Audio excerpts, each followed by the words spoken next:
नागरिकका गुनासा, जिज्ञासा, प्रश्न अनि समस्याको उचित र सशक्त उठान गर्ने दिनेश एफएमको खरो प्रस्तुति कार्यक्रम नागरिक सवाल। नमस्कार आदरणीय श्रोता, कार्यक्रम नागरिक सवालमा म नारायण औस्ती, प्रविधि संयोजनमा साथ दिँदै हुनुहुन्छ कल्पनाजी र छोटोजीले। नागरिक सवालमा आज म 4 जना व्यक्तिसँग कुराकानी गर्नेछु। सर्वप्रथम बैतडीको दोगडा केदार गाउँपालिकामा बलात्कार गरी हत्या गरिएकी भागरथी भट्टका आफन्त काका शिवराज भट्टसँग मैले कुराकानी गर्नेछु। माघ 22 गते बलात्कार गरी हत्या गरिएकी भागरथी भट्टको अनुसन्धान हत्यारा पत्ता लगाउने, बलात्कार गरी हत्यारा पत्ता लगाउने अनुसन्धान गर्न प्रहरी नायब महानिरीक्षक उत्तमराज सुवेदी सहितको टोली अहिले खोचलेकमा छ, दोगडा केदारमा छ र प्रहरीले व्यापकताका साथ अनुसन्धान गरिरहेको बताएको छ र अनुसन्धानको दायरा एकदमै साँघुरिएको पनि उसले दाबी गरेको छ। हत्या गरिएको 12 दिन पुरा भएको छ र 12 दिनको यो अवधिमा परिवारजनहरूले पनि चाँडोभन्दा चाँडो हत्यारालाई पत्ता लगाउन दबाब दिइराखेको अवस्था छ। अहिलेसम्म भागरथीको शव पनि बुझेर अन्त्येष्टि गरिएको छैन। हामीले शिवराज भट्टसँग कुराकानी गर्नेछौँ सर्वप्रथम, त्यसपछि कैलाली जिल्लाको गौरीगङ्गा नगरपालिकाको बडैपुर उदासीपुर क्षेत्रको जङ्गलमा राजमार्गसँगै जोडिएको जङ्गल क्षेत्रमा पाटे बाघ देखा परेको छ हिजो साँझ 4 बजेतिर र यस विषयमा कैलाली जिल्ला प्रहरी कार्यालयका सहायक प्रवक्ता प्रहरी निरीक्षक हिक्मत थापासँग कुराकानी गर्नेछु र त्यसपछि धनगढीका सञ्जीव रावलले नौलो पाइला नामक छोटो फिल्म बनाएर नगद 1 लाख पुरस्कार जित्नु भएको छ। सो सम्बन्धमा पनि मैले छोटो कुराकानी उहाँसँग गर्नेछु। कैलाली जिल्ला अदालत बार एसोसिएसनको अध्यक्षमा अधिवक्ता सिद्धराज ओझा निर्वाचित हुनुभएको छ, उहाँसँग पनि मैले छोटो कुराकानी गर्नेछौँ।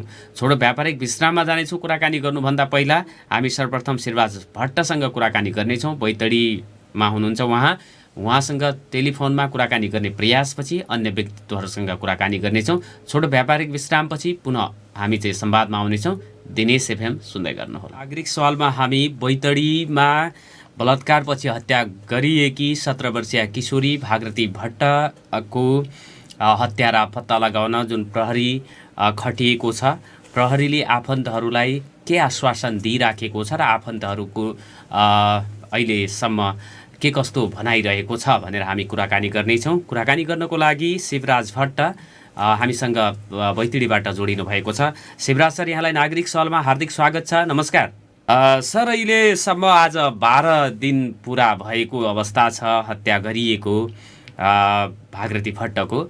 यो बिचमा प्रहरीले तपाईँहरूलाई के भनिराखेको छ? अनुसन्धान गर्ने क्रममा साँघुरिएको छ, हामी नजिक छौँ, तथ्यहरू फेला पारिसकेका छौँ भनेर भनिराखेको स्थिति छ कि के छ? त्यही कुरा गरिराख्नु भएको छ अहिले प्रहरी प्रशासनले। हामी पुगेका छौँ, तपाईँहरू धैर्य गरिदिनुहोस्, हामी सबै साँघुरो घेरामा पुगिसकेका छौँ भन्नुहुन्छ। अब हामीलाई अब जबसम्म अपराधी कानुनी कक्षमा लाउँदैनन् तबसम्म हामीलाई चाहिँ धेरै विश्वास गर्ने ठाउँ हुँदैन। यहाँले चाहिँ अब यहाँहरूले के भनिराख्नु भएको छ सरकारसँग, राज्यसँग, प्रहरी प्रशासनसँग तपाईँहरूको? पहिलो मात्र हाम्रो दोषीलाई नै अब कानुनी कठघरामा चाँडोभन्दा चाँडो हाम्रो शव हाम्रो घरभित्रै छ। शवको हामीले के अरे दाह संस्कार गर्न पाएका छैनौँ। चाँडोभन्दा चाँडो चाहिँ पहिला दोषीलाई नै त्यो जघन्य अपराध गर्ने अपराधीलाई चाहिँ कानुनी कठघरामा ल्याउनु पर्यो र त्यसपछिका सरकारले गर्ने सबै किसिमका अब सरकारले गर्ने के हुन्छन् त्यसलाई सरकारले यथाशीघ्र अरू पनि गर्नुपर्छ। यस्ता खाली जघन्य अपराधका घटनाहरू अबदेखि नघटुन् भन्नका लागि पनि त्यो किसिमले अनुसन्धान होस्, दोषीलाई कारबाही होस् भनेर तपाईँहरूले निरन्तर आवाज उठाइराख्नु भएको छ। त्यहाँ चाहिँ सडकमा स्कुलका विद्यार्थीदेखि स्थानीयहरूले अहिले पनि निरन्तर तपाईँहरूले प्रदर्शन गरिराख्नु भएको छ। एकदमै अब सबै ठाउँबाट सबै किसिमको सहयोगहरू मिलिराखेको छ। अहिलेसम्म पनि सबै राजनीतिक दलहरू, सबै नागरिक समाज अनि तपाईँको मानव अधिकार लगायत सबैको चाहिँ एक किसिमको चाहिँ प्रेसर चाहिँ दिनुभएको छ र उहाँहरूको सकारात्मक सहयोग पनि छ।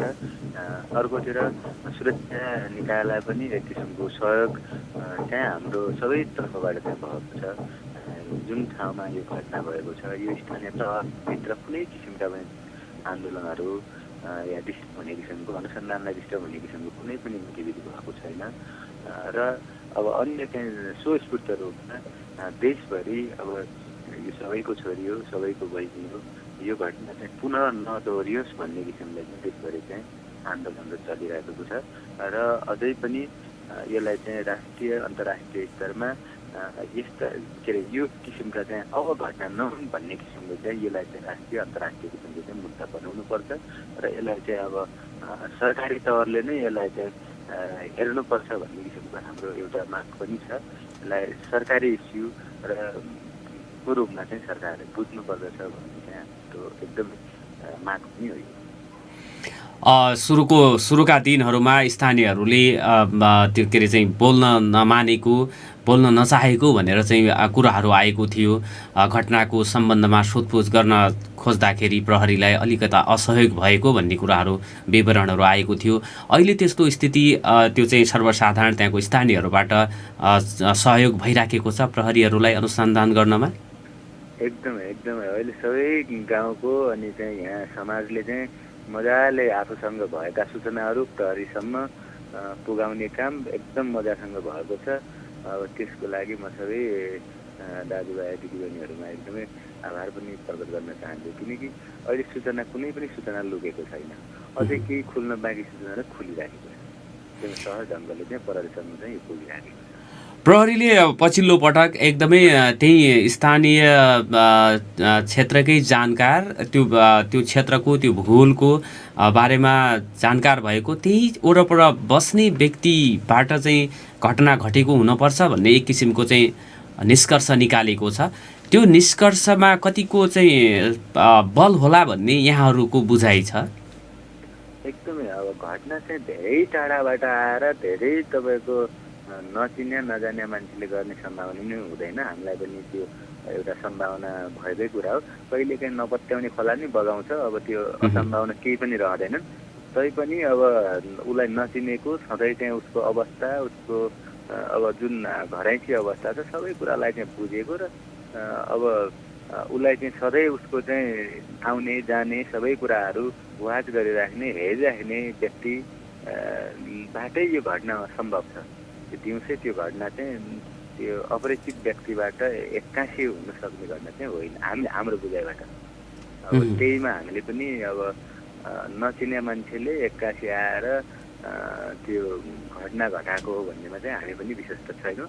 तर जुन प्रहरीले अनुसन्धान गर्छ, अब हामीले गर्ने अनुसन्धानलाई नै विश्वास हो।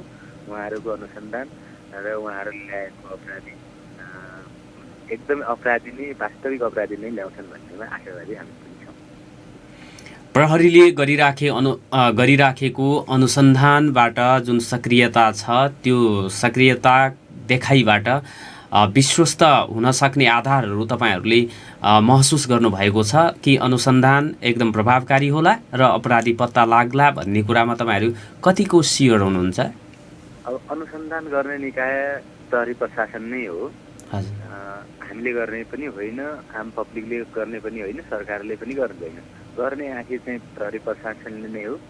अब के विगतका घटनाले चाहिँ केही हामीलाई अब अविश्वास हुन्छ कि अब यो घटना चाहिँ सार्वजनिक हुँदैन कि भन्ने चाहिँ आशंका गर्न स्वाभाविक हो। तर अन्तिममा चाहिँ गर्ने प्रहरीले नै हो, प्रहरी प्रशासनले नै गर्ने हो। अब हामीले चाहिँ विश्वास गर्ने ठाउँ पनि प्रहरी प्रशासन नै हो। आशंका सँगसँगै हामी चाहिँ बढी विश्वास चाहिँ प्रहरीसँगै गर्छौँ। उसले ल्याएको अपराधी र प्रमाणसहितको अपराधी ल्याउँछन् र तथ्यपरक ल्याउँछन् र वास्तविक अपराधी नै सार्वजनिक गर्छन् भन्नेमा हामी आशावादी छौँ। अन्तिम संस्कार त्यो चाहिँ दाह संस्कार पनि गरिएको छैन भागरथीको शवको। त्यो अनुसन्धानको एउटा चाहिँ दोषी अभियुक्त पत्ता लागिसकेपछि हामी गर्छौँ भनेर तपाईँहरूले अडान राखिराख्नु भएको छ। त्यो अडान त्यो चाहिँ प्रहरीले अभियुक्त सार्वजनिक नगर्दासम्म रहिरहने हो? एकदमै हामी चाहिँ जबसम्म अपराधी चाहिँ सार्वजनिक हुँदैन, कानुनी कठघरामा चाहिँ जबसम्म त्यस्तो जघन्य अपराध गर्ने विभत्स ढङ्गले अब अमानवीय ढङ्गले चाहिँ जुन किसिमको जो हत्या भएको छ त्यस्तो अपराधलाई जबसम्म कानुनी कठघरामा ल्याउँदैन तबसम्म हामी चाहिँ सब चाहिँ हामी बुझ्दैनौँ। त्यो हामीले अहिलेसम्म अडान त्यही छ, अब पनि त्यही रहन्छ। हजुर, अन्तमा शिवराज सर, त्यहाँको चाहिँ स्थानीयहरू, स्थानीय राजनीतिक दल, स्थानीय व्यक्तिहरूले प्रहरीले सोधेको अवस्थामा, खोजेको अवस्थामा आफूलाई जानकारी भएको विषयमा सकारात्मक ढङ्गले चाहिँ सहयोग गरिराखेको चाहिँ स्थिति हो। अब अहिलेसम्मको स्थितिमा अब प्रहरीसँग चाहिँ कुन किसिमको बुझाइ छ मैले बुझ्न सकेको छैन। अब उहाँहरूलाई कुन किसिमको सबै कुराहरू हामीलाई थाहा हुँदैन।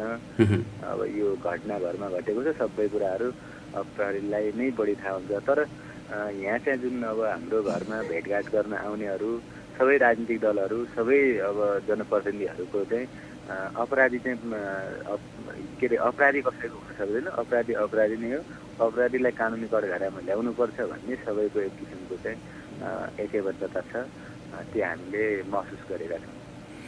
हवस् शिवराज सर, समय दिनुभयो यसको लागि म धन्यवाद दिन चाहन्छु र तपाईँहरूको दुःखप्रति हामी पनि समवेदना प्रकट गर्न चाहन्छौँ। समयको लागि धन्यवाद सर। धन्यवाद। एकदमै हाम्रा कुराहरू तपाईँको मिडिया मार्फत सुरुकै दिनदेखि तपाईँको मिडिया मार्फत चाहिँ सार्वजनिक गरेर सरकारलाई दबाब गरेर र सबै जनतालाई सुशिक्षित गर्नुभएको छ।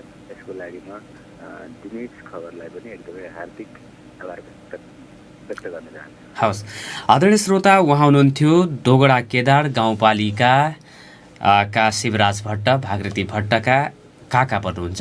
उहाँसँग कुराकानी गरिसकेपछि प्रधानमन्त्री केपी शर्मा ओलीले पनि भागृति को हत्या गर्ने अभियुक्तलाई पानीमुनि गएर पनि खोज्ने भनेर प्रतिबद्धता हिजो मात्रै उहाँले चाहिँ सार्वजनिक गर्नुभएको छ र प्रहरीले पनि सो घटनामा प्रगति हासिल भइराखेको भनेर पछिल्लो पटक प्रतिक्रिया दिएको छ। भागृति हत्या प्रकरणका, निर्मला हत्या प्रकरणका अपराधीहरू चाँडोभन्दा चाँडो समातिउन्, जसले गर्दाखेरि यस्ता जघन्य अपराधहरू घट्ने कुरामा चाहिँ नियन्त्रण गर्न सकिने अवस्था रहन्थ्यो। यदि चाहिँ अपराधीहरू फेला नै नपरेको स्थितिमा अपराधिक मनोवृत्ति भएका व्यक्तिहरूको मनोबल चाहिँ बढ्ने हुन्छ। तसर्थ राज्यको क्षमता प्रदर्शन हुने कुराहरू यी र यस्तै खाले घटनाहरूको अनुसन्धान तार्किक निष्कर्षमा जति चाँडो पुगाउन सक्यो त्यति चाँडो राज्य र अन्य पक्षलाई, पीडित पक्षलाई पनि हुन्छ र अपराधीलाई कानुनको दायरामा ल्याउनु राज्यको दायित्व पनि हुन जान्छ। हामी कुराकानी गर्न गइराखेका छौँ टेलिफोन सम्पर्कमा कैलाली जिल्ला प्रहरी कार्यालयका सहायक प्रवक्तासँग हामी टेलिफोन सम्पर्कमा जोडिने प्रयास गरिराखेका छौँ। त्यसपछि धनगढीका सञ्जीव रावलले नौलो पाइला नामक छोटो फिल्म बनाएर उहाँले चाहिँ पुरस्कार प्राप्त गर्नुभएको छ। हामीसँग कुराकानी गर्नको लागि धनगढीका सञ्जीव रावल जोडिनु भएको छ। नौलो पाइला नामक छोटो फिल्म बनाएर उहाँले चाहिँ पुरस्कार प्राप्त गर्नुभएको छ। सञ्जीवजी, यहाँलाई नागरिक सवालमा हार्दिक स्वागत छ। नमस्कार। नमस्कार। यहाँ चाहिँ धनगढीको स्थायी बासिन्दा होइन? हजुर हजुर। अहिले काठमाडौँमा हुनुहुन्छ? हजुर हजुर। यो नौलो पाइला भन्ने यो चाहिँ छोटो फिल्म, सर्ट मुभी भन्छ, त्यही हो? हजुर, सर्ट फिल्म, लघु फिल्म भन्छ। हजुर हजुर। यसमा यहाँले चाहिँ अब यो एनसेलले चाहिँ हरेक वर्ष यस्तो चाहिँ एउटा शीर्षकमा त्यो फिल्म बनाउन दिन्छ र त्यही आधारमा तपाईँले बनाउनु भयो। तपाईँ यही विधाको, यही क्षेत्रको विद्यार्थी पनि हो? हजुर हजुर सर, म चाहिँ यही फिल्म डाइरेक्सन पढेको भर्खरै स्टुडेन्ट हो भनौँ न। यही फिल्ड पनि हो।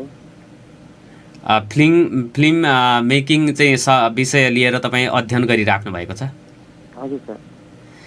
यो चाहिँ नौलो पाइलाले यो प्रथम पुरस्कार पाएको हो तपाईँको?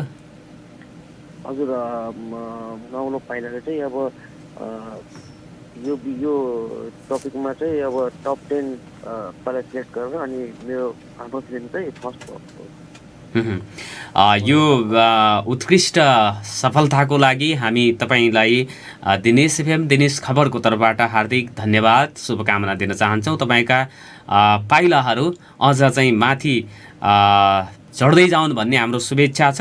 यो चाहिँ नौलो पाइलामा चाहिँ के कन्सेप्टको आधारमा तपाईँले छोटो फिल्म कति मिनेटको चाहिँ बनाउनु भएको छ? सर्वप्रथम दिनेश एफएममा धन्यवाद दिन चाहन्छु। यो खास यसको होल कन्सेप्ट चाहिँ नि अब यो कोरोनाबाट यो कोभिड-19बाट यो देश दुनियाँलाई अब जुन नकारात्मक असर परिरहेको छ हरेक विधामा भनौँ न, चाहे शिक्षा होस्, स्वास्थ्य होस्, इकोनोमिक होस्, आर्थिक होस्, सबैमा अब असर परिरहेको हुनाले चाहिँ नि अब एनसिलले चाहिँ नि अब हरेक वर्ष चाहिँ नि कुनै नयाँ एउटा टपिक दिएर चाहिँ नि अब यो सर्ट फिल्म चाहिँ बनाउन आह्वान गर्छ होल नेपालकै।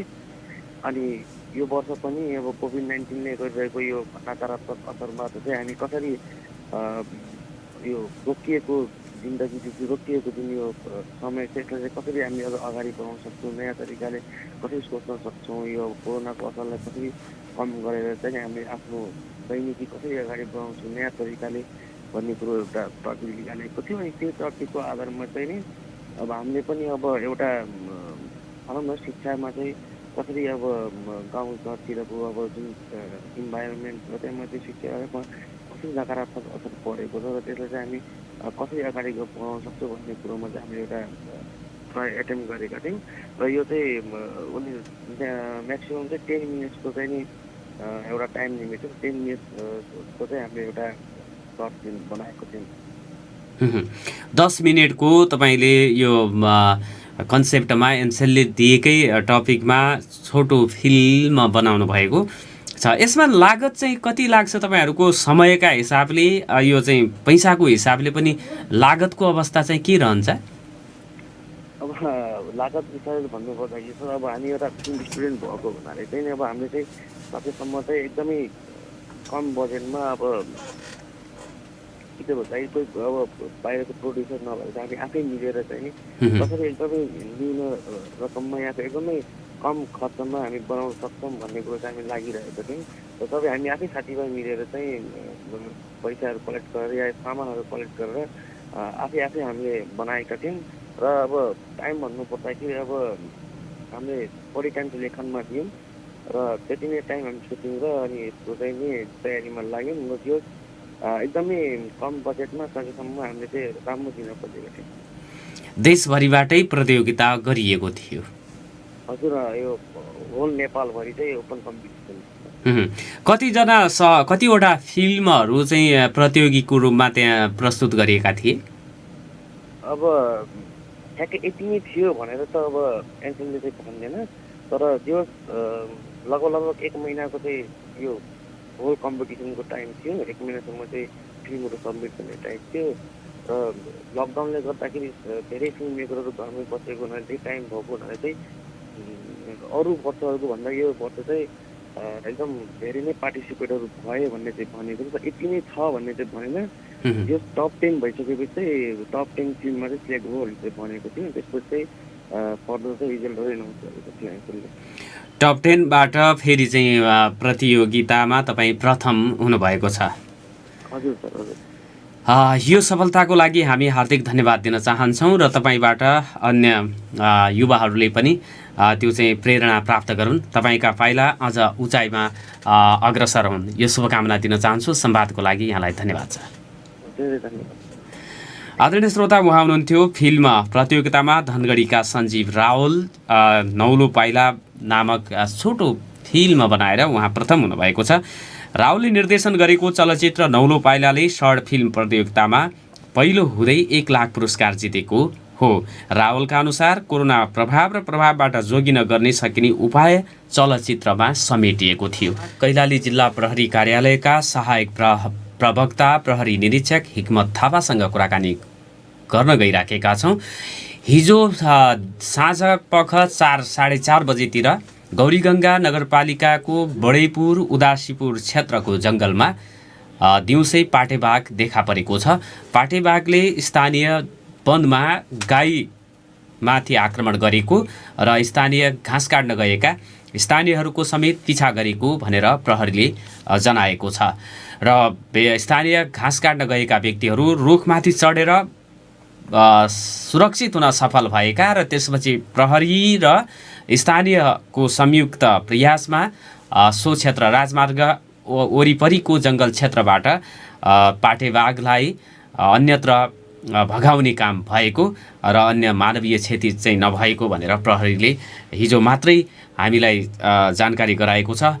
तत् विषयमा सो क्षेत्रमा अन्य दिनहरूमा पनि मोटरसाइकल साइकल प्रयोग गरिकन यताउति जानेहरूको स्थितिमा के हुन जान्छ, बाँकी चाहिँ खतराको अवस्था के छ भनेर मैले कुराकानी गर्नेछु र कुराकानी गर्नको लागि प्रहरी निरीक्षक सहायक प्रवक्ता हिक्मत थापा हामीसँग जोडिनु भएको छ।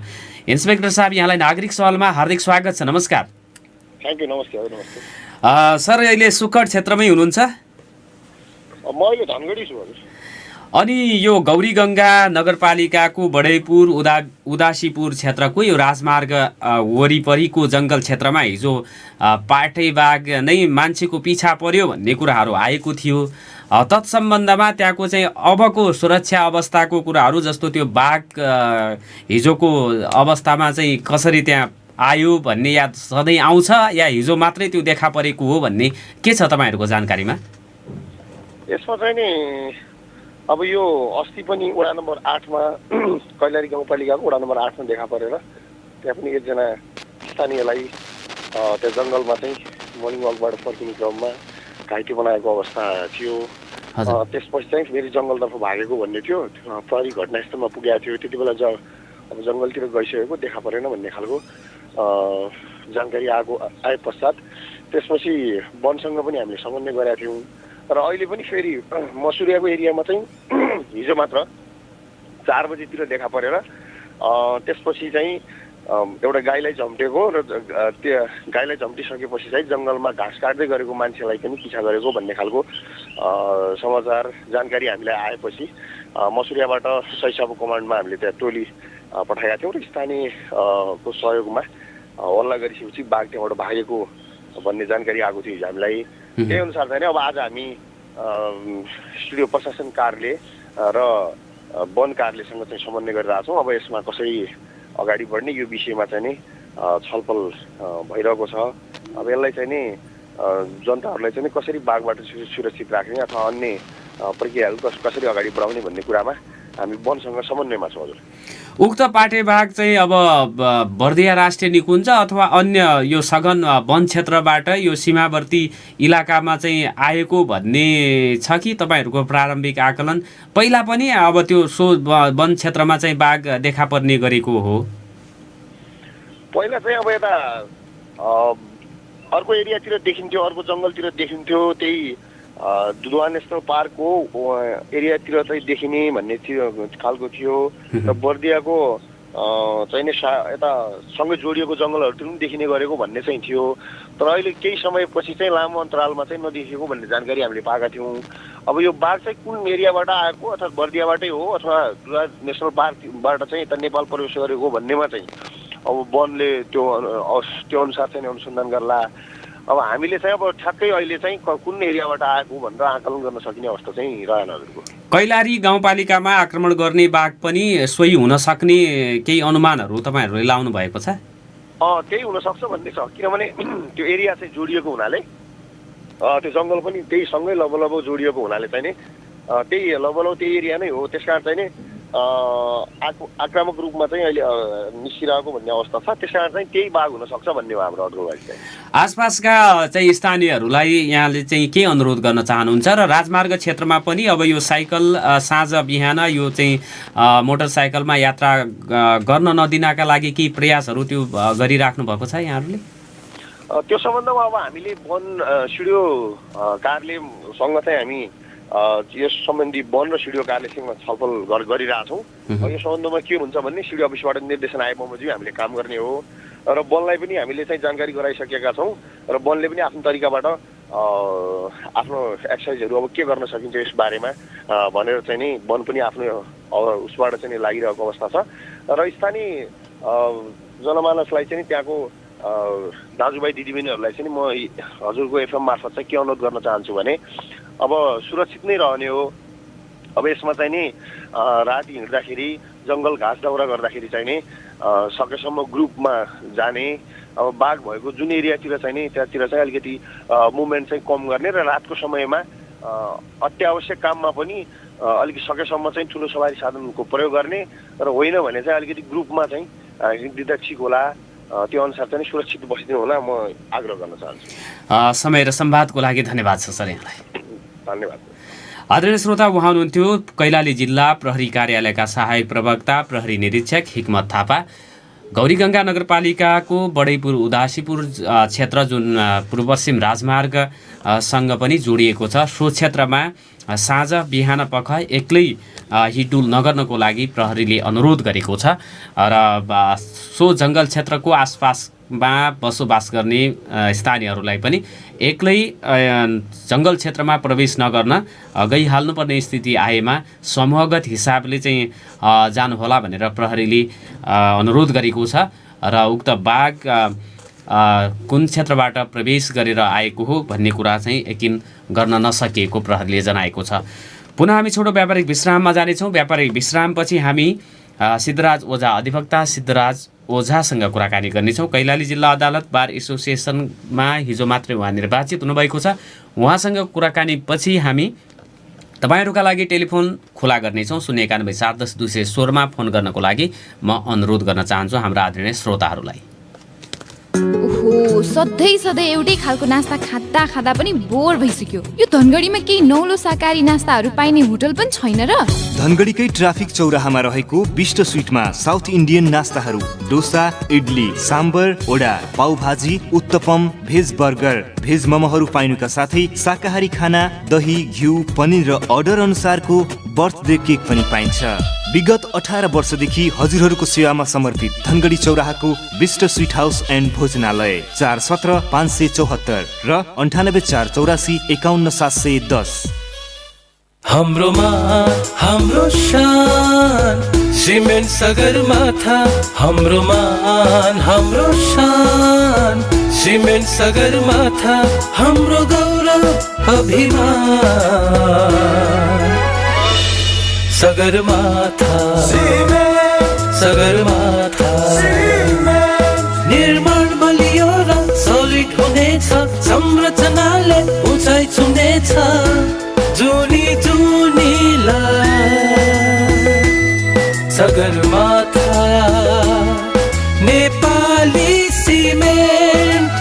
सगरमाथा सिमेन्टको साथ अब नेपाली निर्माण बन्नेछ सगरमाथा जस्तै विशाल, अडिक र उच्च। आयात प्रतिस्थापनको अभियान, राष्ट्रिय गौरवको पहिचान, आइएसओ सर्टिफाइड र एनएस मार्क प्राप्त सगरमाथा सिमेन्ट जुनीलाई। आधिकारिक विक्रेता मङ्गल हार्डवेयर धनगढी। सम्पर्क मोबाइल नम्बर 9814525935। टोक्ला मसला चियामा छ दालचिनी, ल्वाङ, सुकुमेल, मरिच र अदुवाको 5 प्राकृतिक गुण, जसले चिया बन्छ स्वादिलो, शरीर हुन्छ फुर्तिलो। टोक्ला मसला चिया, पञ्चबुटीको जादु। टोक्ला चिया।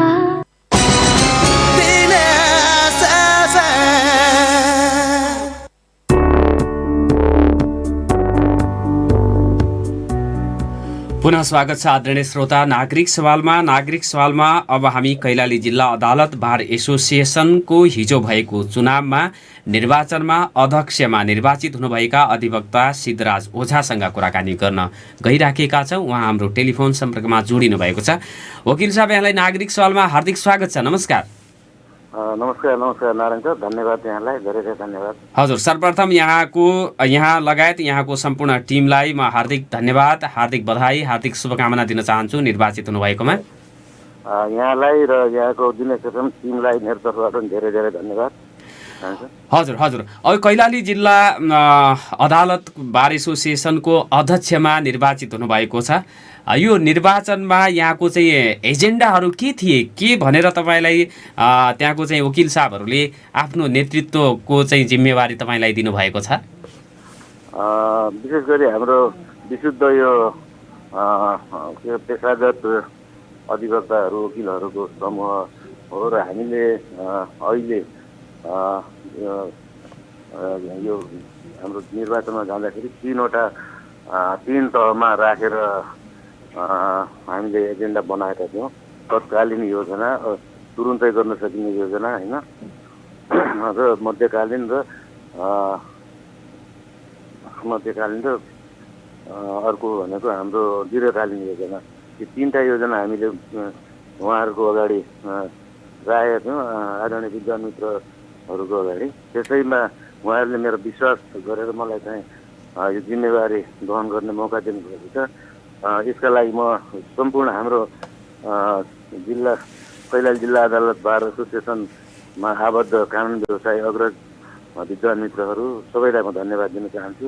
र अहिले हामीले हाम्रो कार्यकाल 2 वर्षको हुन्छ, र धेरै ठुलो काम गर्न नसके पनि अहिले रहेको हाम्रो बार एसोसिएसनलाई र हाम्रो बारलाई कसरी अगाडि बढाउने भन्ने कुरामा यी 3 खालका हामीले योजनालाई अगाडि सारेका छौँ। अब कसरी तुरुन्तै गर्न सकिने र त्यसपछि केही समयपछि गर्न सकिने र अलि लङ टर्ममा गर्न सकिने गरी यसैलाई उहाँहरूले मेरो विश्वास गर्नुभयो र मलाई चाहिँ मत प्रदान गर्नुभएको छ। यहाँले चाहिँ तत्कालीन गर्न सकिने योजना भनेर यो प्रविधिसँग जोड्ने कुराहरू पनि गर्नुभएको रहेछ। तपाईँहरूको चाहिँ बैठक कक्षको पनि व्यवस्थापन नभएको स्थिति रहेछ।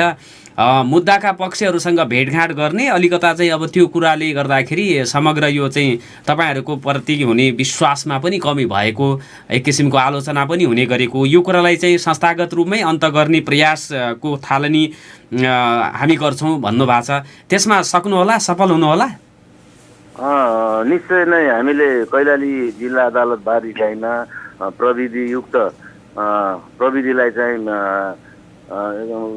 ध्यान दिएर त्यसलाई चाहिँ हामीले अहिलेको उसमा कसरी बढाउन सकिन्छ र अहिले हामी चाहिँ संसार प्रविधिमा धेरै अगाडि बढेको अवस्थामा हाम्रो बारमा पनि त्यो हुनुपर्छ भन्ने कुरा हो। र अर्को तपाईँले भन्नुभएको हामीसँग बैठक कक्ष हुँदै नभएको चाहिँ होइन, त्यसलाई अलिकति व्यवस्थित, सुदृढ र प्रविधियुक्त बनाउने भन्ने कुरो मेरो एजेन्डा हो र त्यसलाई चाहिँ मैले बनाउने पनि छु। अर्को तपाईँले भन्नुभएको यो अदालत के अरे बारमा चाहिँ बारका कानुन व्यवस्थामाथि विश्वास नभएको भन्ने कुरा होइन, अत्यन्तै विश्वास छ। तर कहिलेकाहीँ के हुन्छ भन्दाखेरि मानवीय कमजोरी हुनसक्छ, कहिलेकाहीँ अब बाहिरिया थाहा नभएर त्यहाँ चाहिँ प्रवेश गर्ने अवस्था आउँछ। त्यो अवस्थाको चाहिँ अन्त्य अब हामी वकिलहरू अधिवक्ताहरू हामी त्यही बारमा रहने हुनाले हामीलाई कहिलेकाहीँ त्यहीँ पनि मुद्दाका पक्षहरू बारमै आउने अवस्था कहिलेकाहीँ आउने गरेको हुनाले त्यसलाई चाहिँ हामी चाहिँ अन्त्य गर्नेछौँ, हामी व्यवस्थित गर्नेछौँ भन्ने मेरो एजेन्डा हो। विश्वासै नभएको भन्ने चाहिँ होइन। हजुर, शुद्ध खानेपानी शौचालयको व्यवस्थापन गर्ने र एउटा चाहिँ अब तपाईँहरू चाहिँ अध्ययनकर्ता हो, अध्ययन गर्नुपर्ने हुन्छ, वाचनालयको भन्नाले पुस्तकालयको व्यवस्थापन पनि गर्ने भन्ने तपाईँहरूको एजेन्डा छ। बार एसोसिएसनमा पुस्तकालय हुन्छ अब व्यवस्थित? एकदम हुन्छ। हामीले त्यो विगतमा पनि त्यो प्रयास गर्दै आएका छौँ र हुँदै नभएको पनि होइन। त्यसलाई चाहिँ अलिकति हामीले लार्ज स्केलमा बनाउने र व्यवस्थित रूपमा अगाडि बढाउने भन्ने कुरा मेरो एजेन्डा हो र त्यसलाई चाहिँ मेरो कार्यकालमा मैले त्यसलाई गर्न सक्छु भन्ने मलाई विश्वास छ। मलाई अग्रज कानुन व्यवसायी विद्वान मित्रहरूले सहयोग गर्नुहुनेछ र मैले मात्र एकजनाले गरेर हुने होइन, हाम्रो टिमले गर्छ, हामी निर्वाचित टिमले गर्छ र हामी कैलाली जिल्ला अदालत बार एसोसिएसनमा आबद्ध अहिले हामी 94 जना छौँ। 94 जनामध्ये हामी सबैको सहयोग समर्थन लिएर अगाडि बढ्नेछौँ र उहाँहरूले हाम्रो टिमलाई, अहिले निर्वाचित भएको हाम्रो टिमलाई सहयोग गर्नुहुनेछ भन्ने मलाई विश्वास हुन्छ र यो कार्य गर्न धेरै ठुलो कुरो पनि होइन, यो गर्न सकिन्छ भन्ने विश्वास तर गर्छौँ। यो चाहिँ अब वकिल साहबहरूले अध्ययन गर्ने, तपाईँहरूको अध्ययनशीलता भनेको चाहिँ त्यो अभियोजन गर्दाखेरि काम लाग्छ भनेर भनिन्छ, किनभने तपाईँहरूले अदालतलाई, न्यायालयलाई अथवा कानुनलाई पनि सहयोग गर्ने एउटा चाहिँ पक्ष हो, सशक्त पक्ष हो। तर अध्ययन अनुसन्धान गर्ने कुरामा निकै नै अल्छी गर्ने बानी चाहिँ छ वकिलहरूको भनेर भनिन्छ नि सुदूरपश्चिममा, कैलालीमा पनि त्यो होला। त्यो गर्नुहुन्छ? अध्ययन अनुसन्धानका पक्षमा तपाईँहरूको अग्रसरता योभन्दा अगाडि जे थियो त्योभन्दा झन् राम्रो हुन्छ? अध्ययन नै नगरिकन कुनै पनि अधिवक्ताले मुद्दाका पक्ष, मुद्दाको कुराहरू अध्ययन नगरेर अगाडि बढ्छ भन्ने कुरो हुँदै होइन। त्यो चाहिँ सरासर गलत आरोप हुन जान्छ र त्यसलाई चाहिँ हामीले कहिले पनि स्वीकार्न सक्दैनौँ। हामीले अध्ययन नगरिकन अनुसन्धान नगरिकन हामी चाहिँ मुद्दालाई अगाडि बढाउनै सक्दैनौँ। त्यस कारणले हामीलाई त्यो अलि आरोपको लागि आरोप हो कि भन्ने लाग्छ होइन। र हामीले अध्ययन गर्छौँ, अनुसन्धान गर्छौँ, मुद्दाको पक्षहरूलाई केलाउँछौँ, मुद्दाका विषयवस्तुहरूलाई केलाउँछौँ र त्यसपछि अनि हामी चाहिँ अगाडि बढ्छौँ। यो चाहिँ बाल इजलासमा फौजदारी कानुनका जटिलता, फैसला कार्यान्वयनमा आउने समस्याको विषयमा पनि तपाईँहरूले चाहिँ पहल गर्ने भनेर चाहिँ भन्नुभएको छ। यी चाहिँ कानुनी यो फौजदारी कानुनको चाहिँ सुनवाई चाहिँ ढिला हुने जस्ता जुन जटिलता तपाईँहरूले महसुस गरेका जटिलताहरू अन्त गर्न के गर्नुपर्छ, के गर्ने योजना छ तपाईँहरूको? यो मैले तपाईँले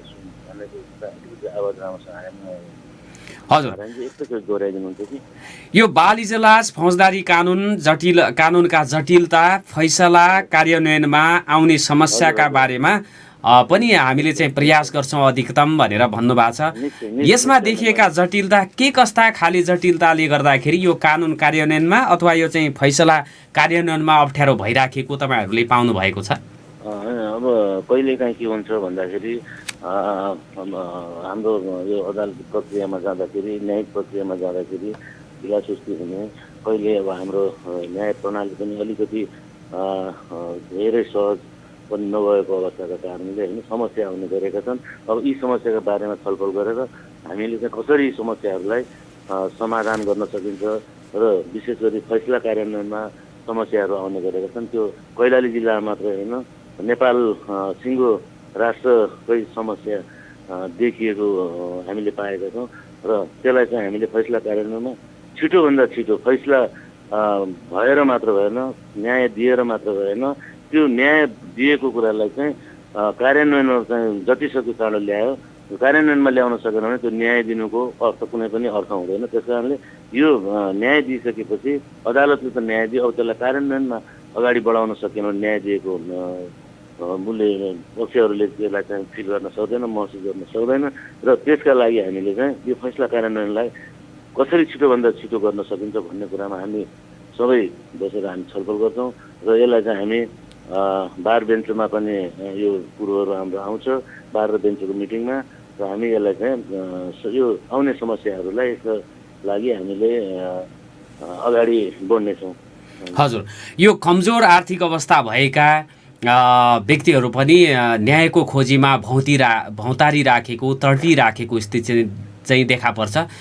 त्यस्तो अवस्थामा कमजोर आर्थिक स्थिति भएका कोही एकल हुन्छन्, अभिभावक नभएका व्यक्तिहरू पनि ले पनि कानुनको अब उपचारका लागि तपाईँहरूको चाहिँ सहयोगको आवश्यकता महसुस गरेका हुन्छन्। त्यस्तो स्थितिमा उहाँहरूलाई निःशुल्क सेवा दिने योजना पनि छ तपाईँहरूको? निश्चय नै हामीसँग अहिले पनि आर्थिक अवस्था कमजोर भएकाहरूका लागि अहिले पनि हामीसँग अदालतले नै कानुन व्यवसाय राखेको अवस्था छ र त्यसपछि कानुनी सहायता समिति भनेर परियोजना पनि छ र त्यसका अलावा हामी कानुन व्यवसाय सबैले त्यो महसुस गरेका छौँ कि यो चाहिँ हामीले यो अवस्थामा भएका व्यक्तिहरूलाई अथवा पीडित पक्षहरूलाई हामीले निःशुल्क पनि गर्नुपर्छ र गरि नै गरेका पनि छौँ।